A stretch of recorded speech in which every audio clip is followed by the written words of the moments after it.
Now, the Bryceometer at its highest, if you are the most confident you could be, we call that the gonna be forever young portion. If you drop down a little bit further, it's BOA Stadium, not Bank of America, Bryce of America. A little bit further, that's my quarterback. A little bit further, there's no way he's 5'10". A little bit further down, is Cam available? The answer to that question is yes, by the way. He's podcasting. No disrespect to podcasters, though. I am one. The Bryceometer, I pushed it all the way down to on the edge of no way he's 5'10", and is Cam available? Ooh. This is in part.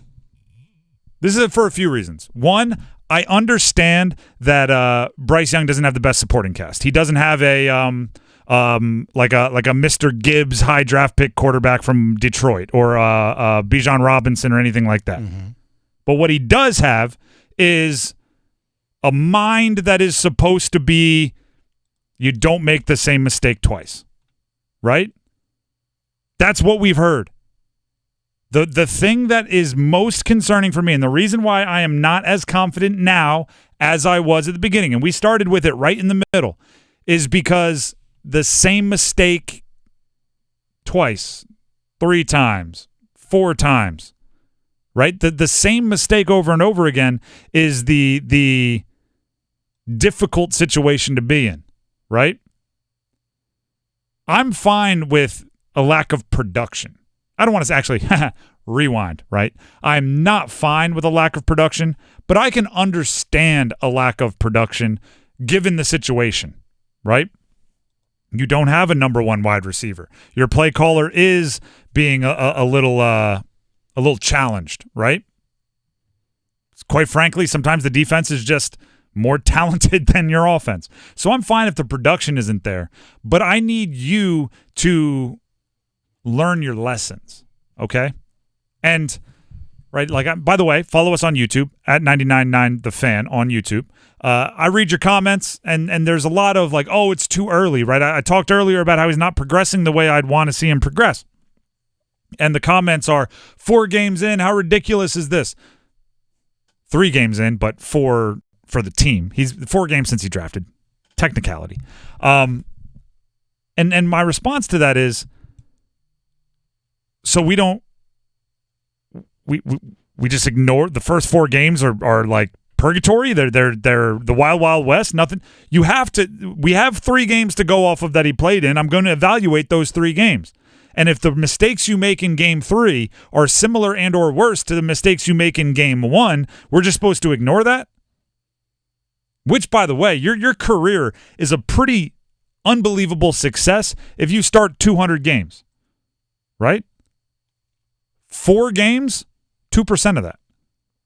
Yeah. That's not a small amount of, that's like 2% is 2%, right? And we're not talking milk. That's a good, we have to evaluate it. We have no choice but to evaluate it. And evaluating his play, it's just not what I was expecting. Now, I had high expectations. Is that unfair of a number 1 overall pick that you traded up to go get? Let's be clear on what this trade might end up being. Okay? I wrote it down here to make sure that I do not, quite frankly, mess it up. As we can, it gets pretty brutal. The Panthers, depending on how high their draft pick is that they send to the Chicago Bears, it's realistic that they traded Caleb Williams, DJ Moore, Jalen Carter, and 2 seconds for Bryce Young. Because the pick they traded to Chicago ended up going to Philly. They drafted Jalen Carter. Yeah. They traded DJ Moore along with it. Mm-hmm. They traded their first-round pick in this year, which as of right now is number 2, could easily get up to number 1. That would be Caleb Williams. Mm-hmm. And then in addition to that, 2 second-round picks. That's the expectation on Bryce Young right now. And even if, let's say that it's not Caleb Williams, let's see if this sounds any better. To get Bryce Young, they may have traded DJ Moore, Jalen Carter, 2 second-round picks, and Marvin Harrison Jr. Does that sound better? And the number 1 tackle off the board. That's if it drops to 5, 6, 7 in the draft. Mm-hmm. And the number one corner in the draft. That's why my expectations for Bryce are so high. That's why my confidence is I need you to be some kind of superhero. Because they spent like you were a superhero to go trade up and get you. That's what it is. So it's not like, am I hard on him? Yeah, absolutely. And you know, I'll get ahead of this. Am I jealous of him? Heck yeah. Give me his career all day, every day. The guy's got a Heisman, a national championship ring, and he was the number 1 overall pick with the bank account to match. Like, I think it's okay for us to be tough on him. I'm not throwing him out with the bathwater. I'm not moving on. I'm not saying the Panthers should consider moving on. I'm saying as of right now, my confidence is significantly less than it was going into game 1, and we started with this meter in the middle. So if I need to be significantly less, I gotta move it significantly backwards. Yeah. It's. By the way, I'll say this.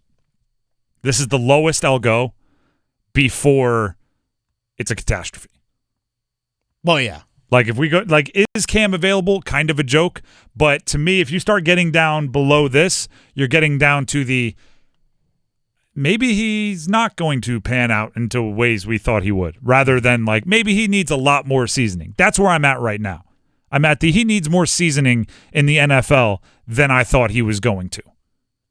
I'm not going down to the part where I'm like, maybe it's not going to work out there. I'm not there yet, and I won't go there unless we see something tremendously drastic.